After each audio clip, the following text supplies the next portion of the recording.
Selamat pagi, Assalamualaikum warahmatullahi wabarakatuh. Salam dan bahagia Ibu dan Bapak Guru hebat. Nama saya Muhammad Hasan, calon guru penggerak Angkatan 9 dari Kabupaten Flores Timur, Unit Kerja SDN Demondei, Kecamatan Wotan, Ulumado. Kali ini saya akan memaparkan aksi nyata pada modul 1.4 budaya positif. Latar belakang realitas yang sering kita jumpai di sekolah bahwa siswa cenderung tidak menyukai hukuman yang diberikan oleh guru. Apapun kesalahan yang telah mereka lakukan, hukuman bukan solusi terbaik yang patut mereka terima. Tujuan: 1. Menghasilkan siswa yang mandiri, disiplin dan tanggung jawab. 2. Menumbuh kembangkan budaya positif di sekolah sebagai implementasi dari nilai-nilai kebajikan. Indikator keberhasilan aksi nyata: 1. Terciptanya keyakinan kelas melalui kegiatan kesepakatan kelas yang dilakukan oleh guru dan siswa. 2. Siswa dapat menjalankan keyakinan kelas yang telah dibuat dan selalu komitmen dan konsisten terhadap hal itu. Tindakan: 1. Menyampaikan arti penting budaya positif dan keyakinan kelas di sekolah kepada kepala sekolah dan meminta untuk berdiskusi dengan rekan guru terkait hal ini. 2. Berkolaborasi dengan sesama rekan guru dan berdiskusi tentang arti penting budaya positif dan keyakinan kelas di sekolah. 3. Berkomitmen untuk selalu membuat keyakinan kelas melalui kegiatan kesepakatan kelas pada awal proses pembelajaran. 4.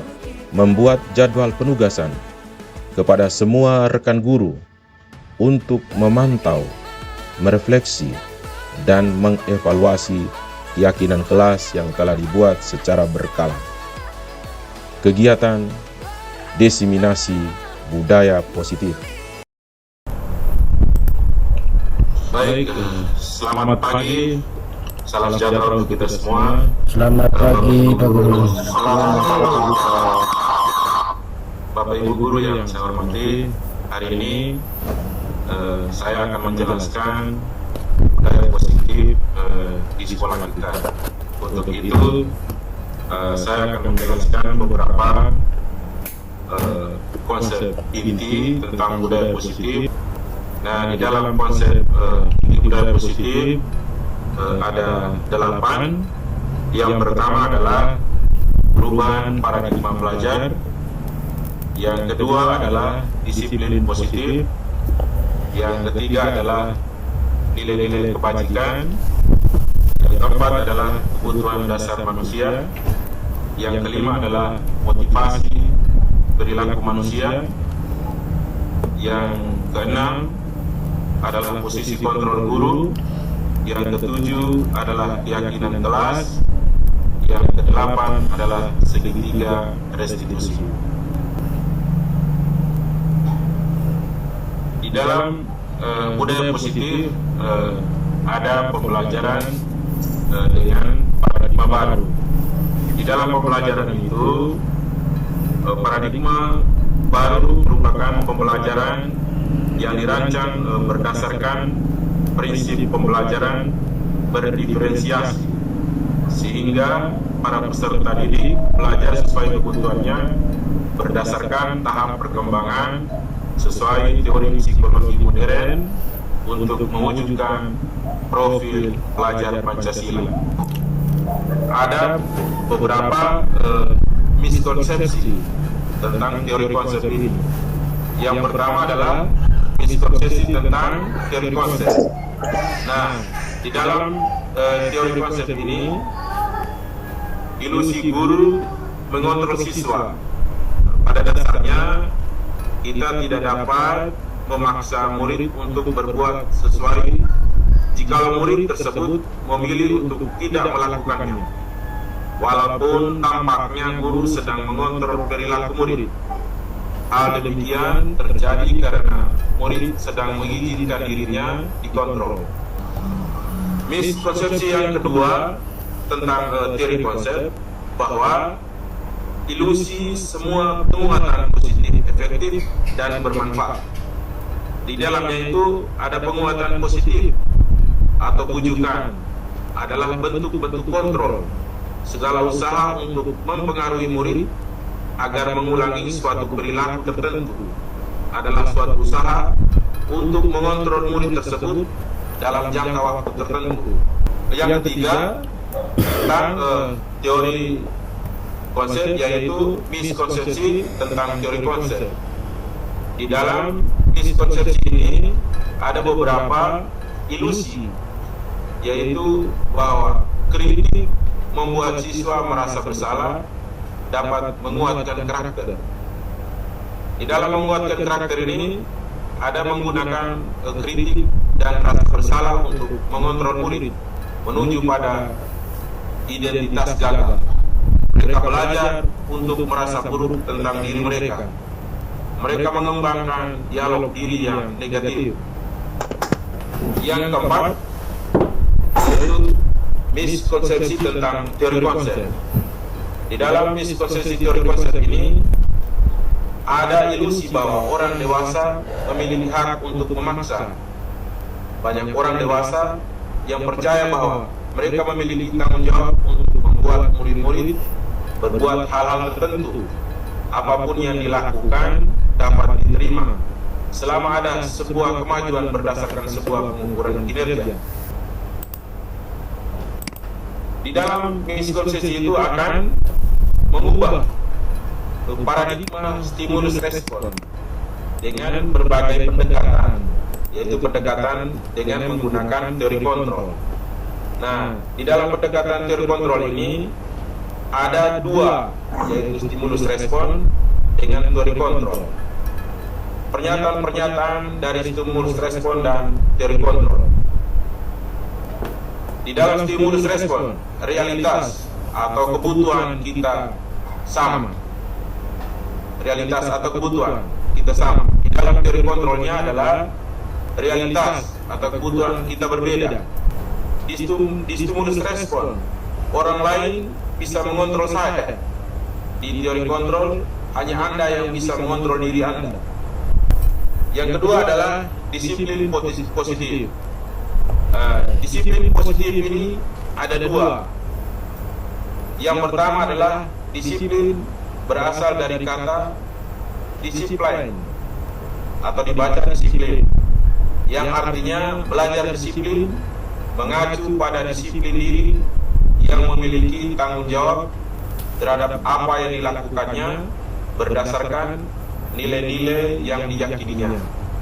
Yang kedua, disiplin positif merupakan salah satu cara menerapkan disiplin yang bertujuan untuk menumbuhkan kesadaran serta memberdayakan peserta didik tanpa imbalan, penghargaan atau dalam bentuk reward atau ancaman atau hukuman.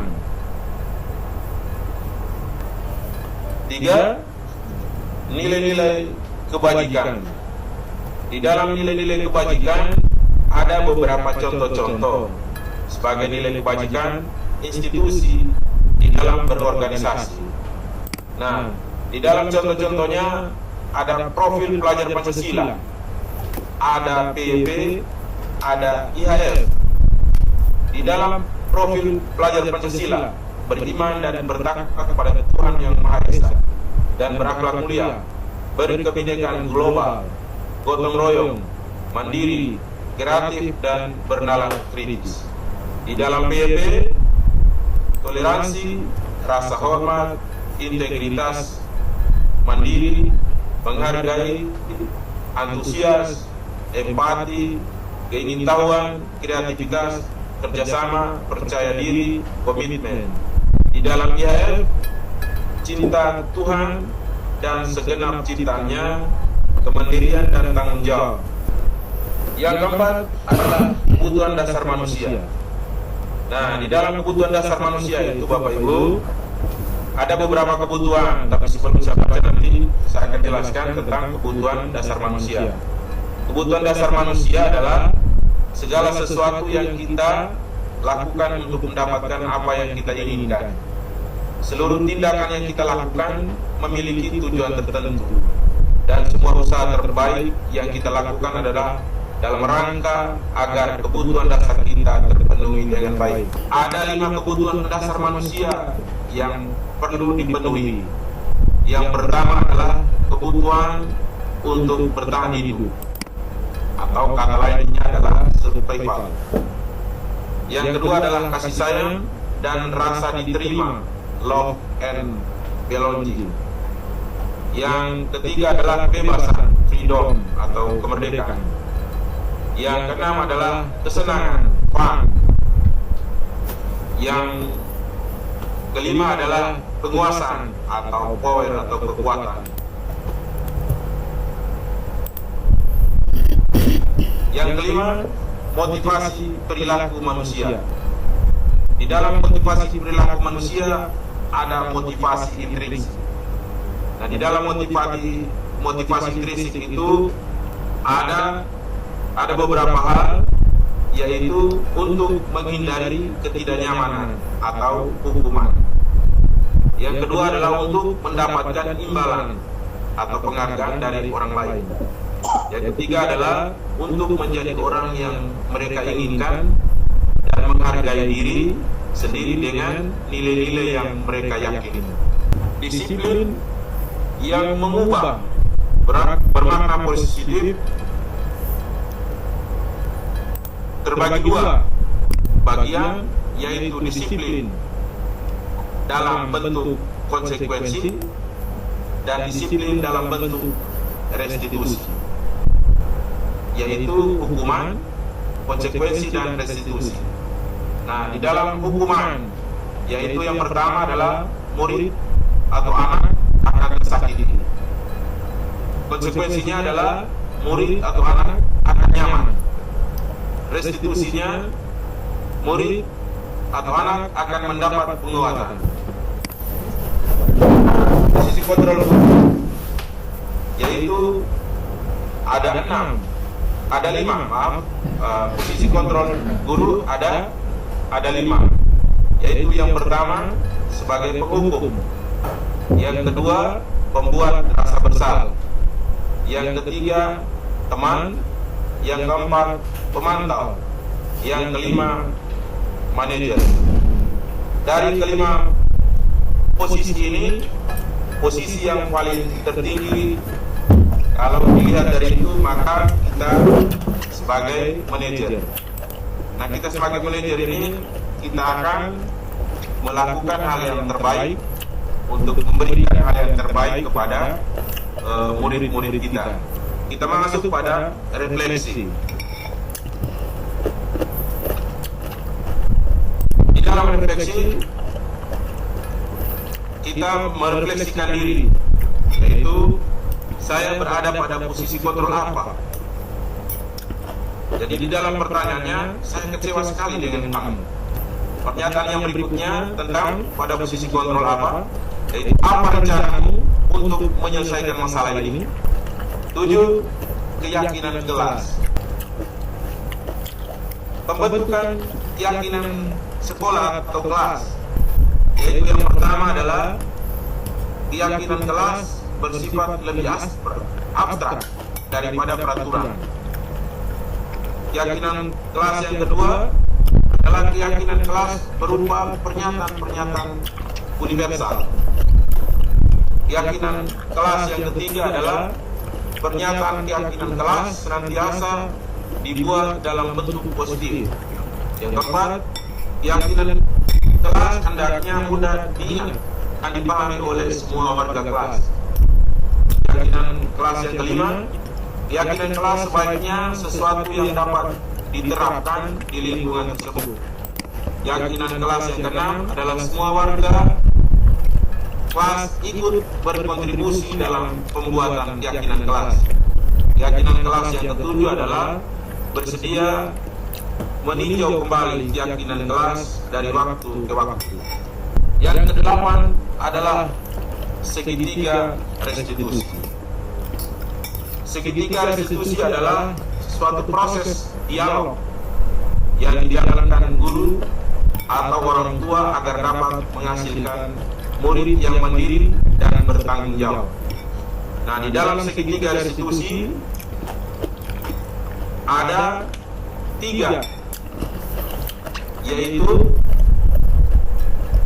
menstabilkan identitas, yang kedua memvalidasi tindakan yang salah, dan yang keempat adalah yang ketiga adalah menanyakan keyakinan.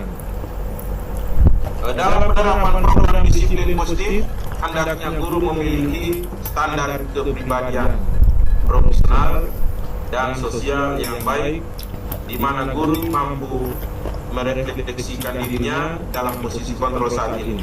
Bagaimana perjalanan dirinya sebagai among atau manajer yang menuntun siswa. Demikian pemaparan materi saya. Saya kembalikan kepada moderator. Sekian dan terima kasih. Luar biasa Pak Tahir, tepuk tangan bersama Pak Tahir Hasan yang telah dengan baik mempresentasikan budaya positif di sekolah kita. Mungkin sebelum teman-teman lain menanggapi, sedikit dari saya Pak Tahir. Siap. Materi yang sudah dipaparkan ini sudah sangat baik sekali untuk kita teman-teman guru pahami di sekolah kita. Namun apakah tindak lanjut dari materi ini kita perlu melakukan atau membuat kesepakatan di kelas masing-masing Pak Guru? Kira-kira kita harus membuat kesepakatan di kelas atau tidak Pak Guru? Saya kembalikan. Baik, Bapak Ibu, apa yang disampaikan oleh Pak Francis tadi, jadi kesepakatan kelas itu pasti kita akan lakukan di kelas dan kita terapkan di sekolah kita, dan semua untuk semua warga sekolah yang ada di sekolah kita itu, Bapak Ibu. Saya kembalikan. Baik, terima kasih Pak Guru. Oke, masih ada lagi yang mungkin memberikan pikiran, pendapat, masukan, kritik dan saran. Waktu saya persilakan sebelum kita tutup kegiatan virtual kita ini. Penerapan segitiga restitusi dan kasus. Kasus yang pertama, Ariel sering datang terlambat ke sekolah. Sebagai guru harus menyelesaikan masalah tersebut dengan baik dengan menggunakan tahapan segitiga restitusi. Tindakan seorang guru memanggil siswa tersebut dan menanyakan masalah kepada siswa tentang menstabilkan identitas, memvalidasi tindakan yang salah, dan menanyakan keyakinan kepada siswa. Kasus kedua, laporan dari ketua kelas kepada guru tentang seorang siswa sedang bertengkar dengan temannya karena menyontek pekerjaan siswa tersebut dan mengambil buku dan melempar ke lantai. Ica tidak menerima pekerjaan yang dicontek oleh temannya. Ia marah dan tidak mampu menahan emosinya.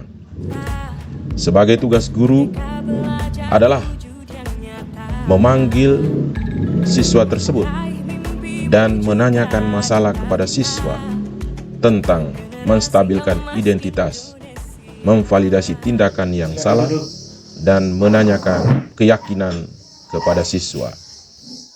Selamat pagi, Ariel. Selamat pagi, Pak. Bagaimana kabar hari ini? Baik-baik saja, Pak. Baik ya, oh iya. Ariel tahu ya?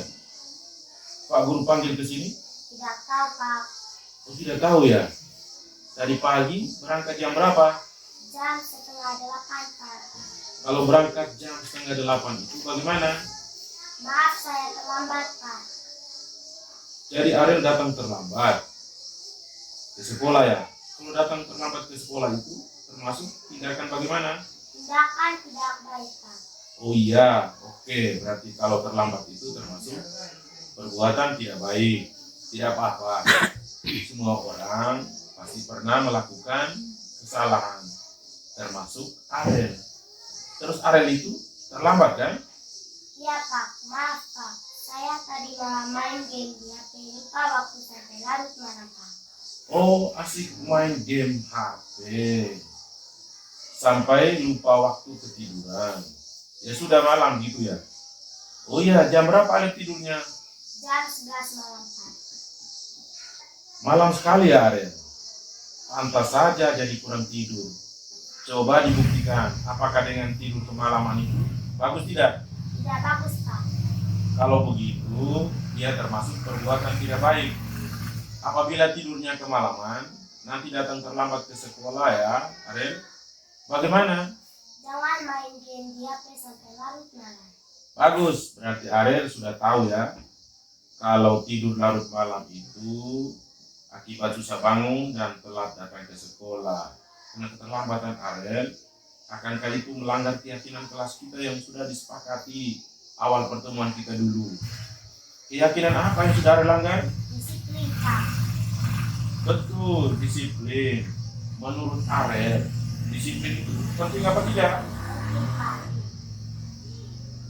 Betul, disiplin itu penting Arel sebagai nilai yang harus ditanamkan kepada semua siswa. Kemudian, untuk memperbaiki kedisiplinan saat datang ke sekolah tepat waktu, kira-kira apa yang Arel lakukan? Tidak bermain game di HP sampai larut malam. Apalagi? Tidak tidur larut malam lagi Pak. Terus apalagi biar tidurnya bangun pagi? Memasang alarm Pak. Oh iya, memasang alarm. Jadi Arel akan memulai perubahan dengan tidak memain game di HP sampai larut malam. Tidurnya lebih awal. Memasang alarm biar bangun lebih pagi. Begitu ya? Iya Pak. Oke. Mau mulainya kapan? Nanti malam Pak. Nanti malam ya? Bagus sekali Arel. Semangat ya Arel. Pasti bisa. Ya? Ingat ya, jangan terulang lagi ya Arel. Nah sekarang ke kelas ya. Terima kasih Pak Guru.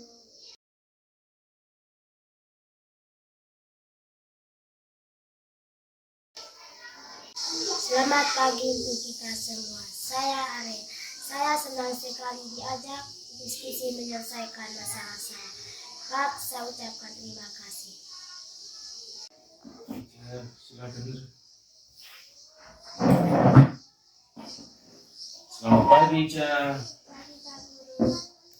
Apa kabar hari ini? Baik. Baik ya.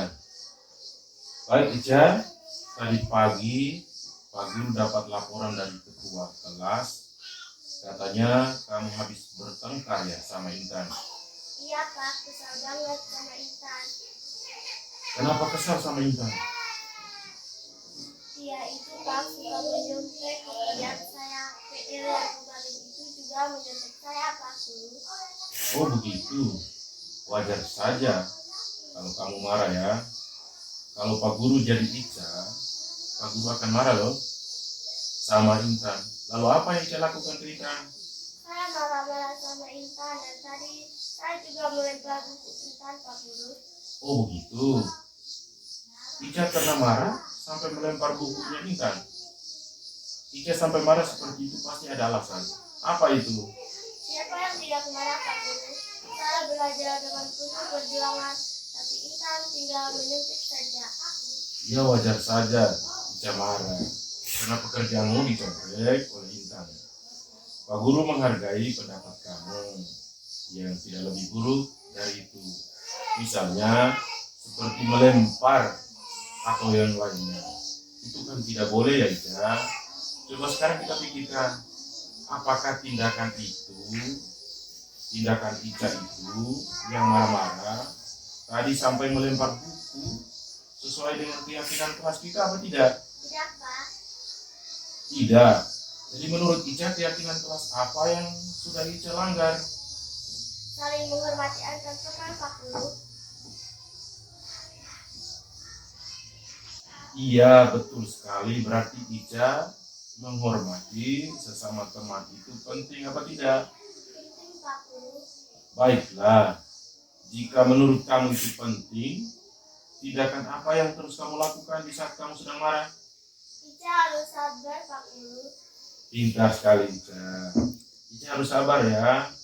Ica bersedia kan kamu untuk memperbaiki masalah ini? Bersedia Pak Guru.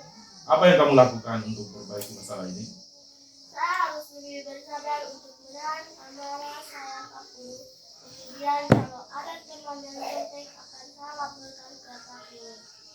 Bagus sekali, Ica. Tindakan Ica itu selalu sabar dan menghargai teman.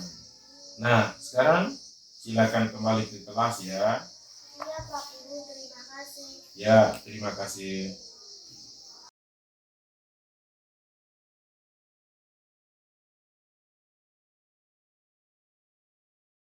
Selamat pagi untuk kita semua. Perkenalkanlah, nama saya Elizabeth Nagur. Saya senang sekali dapat diajak untuk berdiskusi untuk menyelesaikan masalah saya. Saya akan lebih sabar dan menahan emosi saya. Terima kasih, selamat pagi untuk kita semua. Penutup, dalam penerapan program budaya positif, hendaknya guru memiliki standar kepribadian, profesional dan sosial yang baik, di mana guru mampu merefleksikan dirinya dalam posisi kontrol saat ini, bagaimana perjalanan dirinya sebagai among atau manajer yang menuntun.